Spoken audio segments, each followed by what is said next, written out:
Assalamualaikum warahmatullahi wabarakatuh. Selamat pagi, selamat siang, dan selamat sore. Juga selamat malam. Bagaimana kabarnya? Semoga selalu dalam keadaan sehat dan tetap semangat ya. Nah, hari ini kita lanjutkan pembahasan kita tentang prediksi soal OSN IPA SD tahun 2026 yang sesuai dengan kisi-kisi terbaru. Gimana? Hari ini sudah melakukan gladi bersih di sekolah kan? Sudah lancar dalam penggunaan Chromebook atau laptopnya?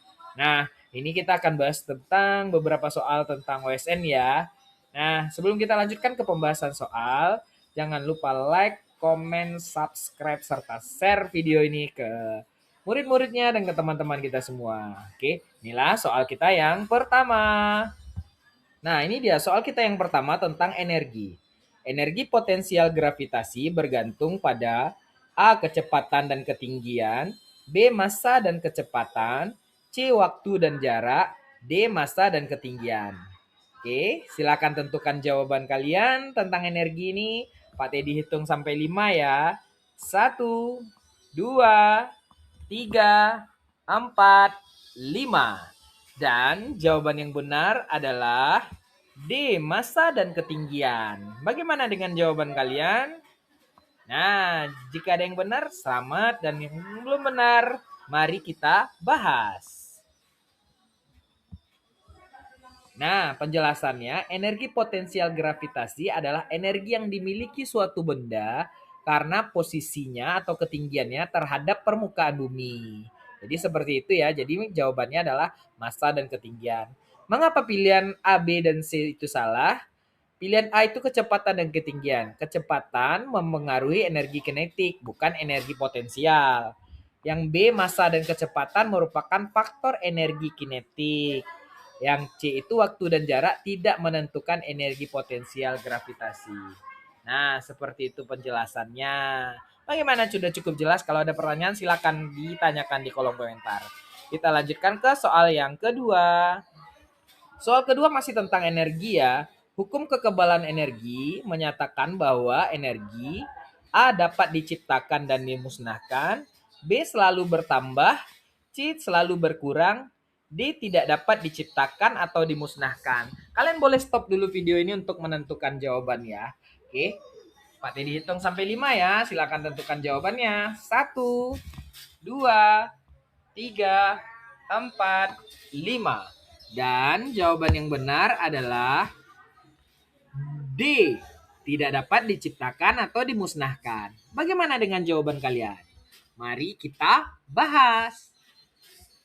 Hukum kekekalan energi menyatakan bahwa energi tidak dapat diciptakan maupun dimusnahkan. Energi hanya dapat berubah bentuk dari satu bentuk energi ke bentuk lainnya.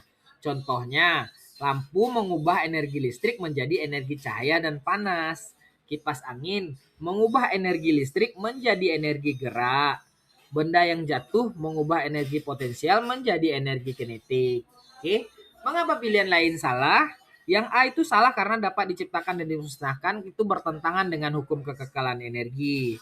Selalu bertambah itu juga salah karena jumlah energi total dan tetap. Selalu berkurang itu juga salah, energi tidak hilang, hanya berubah bentuk. Oke, begitulah penjelasannya. Sebelum kita lanjutkan ke soal yang lainnya, Pak Teddy ingatkan jangan lupa like, komen, dan subscribe serta beri hype untuk video ini. Oke, kita lanjutkan ke soal yang selanjutnya.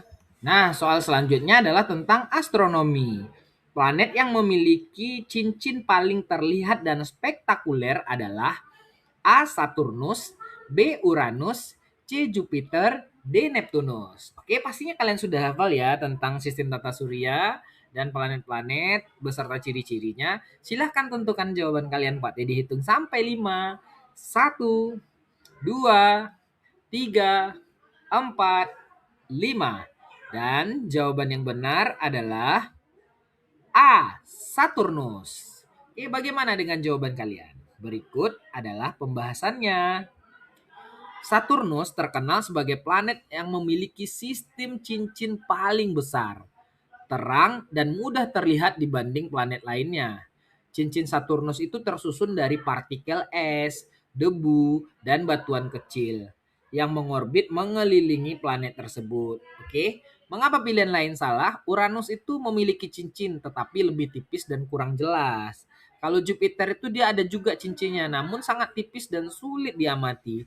Kalau Neptunus itu memiliki cincin yang redup dan tidak jelas, tidak sejelas dari Saturnus ya. Begitulah penjelasannya. Bagaimana? Jika ada pertanyaan silakan tanyakan di kolom komentar ya. Kita lanjutkan ke soal yang selanjutnya. Nah, soal ini adalah tentang gelombang dan optik. Pensil yang dimasukkan ke dalam gelas berisi air terlihat bengkok karena A. Penyerapan cahaya, B. Pembiasan cahaya, C. Interferensi cahaya, D. Pemantulan cahaya. Ini pelajaran kita di kelas 4 ya. Nah, silakan tentukan jawaban kalian. Pak Teddy hitung sampai 5 ya. 1, 2, 3, 4, 5. Dan jawaban yang benar adalah B. Pembiasan cahaya.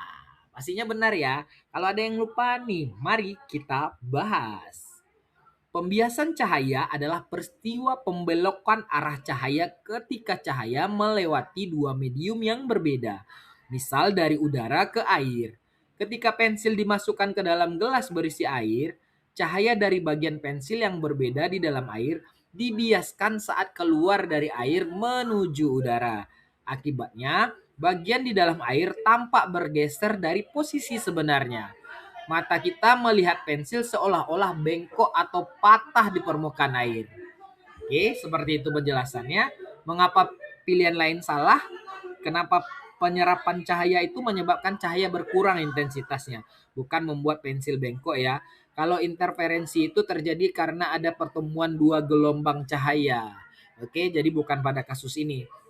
Lalu pemantulan cahaya itu menyebabkan cahaya memantul kembali, tetapi bukan penyebab pensil tampak bengkok. Seperti itu analisa pilihan ganda yang lainnya. Bagaimana, cukup jelas ya, pastinya sudah tahu. Oke, kita lanjutkan ke soal yang selanjutnya. Tentang proses makhluk hidup. Proses pengangkutan air dari akar ke daun melalui silem terjadi karena A. Tekanan akar, kapilaritas dan transpirasi, B. Fotosintesis dan respirasi, C. Difusi gas, D. Osmosis saja. Oke, silakan tentukan jawaban kalian. Pak Teddy hitung sampai 5 ya. 1, 2, 3, 4, 5. Dan jawaban yang benar adalah A. Tekanan akar, kapilaritas, dan transpirasi. Nah, begini penjelasannya. Air yang diserap oleh akar dapat naik ke daun melalui pembuluh silem karena beberapa faktor yang bekerja sama, yaitu tekanan akar. Akar mendorong air masuk ke pembuluh silem, kapilaritas. Air dapat naik melalui pembuluh silem yang sempit karena gaya adesi dan kohesi. Lalu ada transpirasi, lalu penguapan air dari jauh menciptakan tarikan ke atas sehingga air terus bergerak dari akar menuju daun.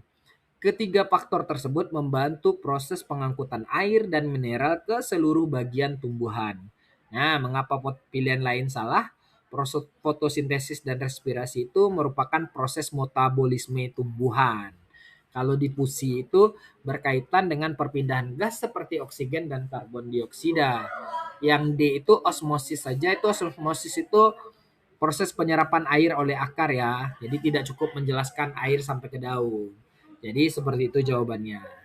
Oke, jangan lupa like, komen, dan subscribe. Kita lanjut ke soal yang selanjutnya. Tentang astronomi. Komet memiliki ekor yang selalu mengarah. A. Berlawanan arah geraknya. B. Menjauhi matahari.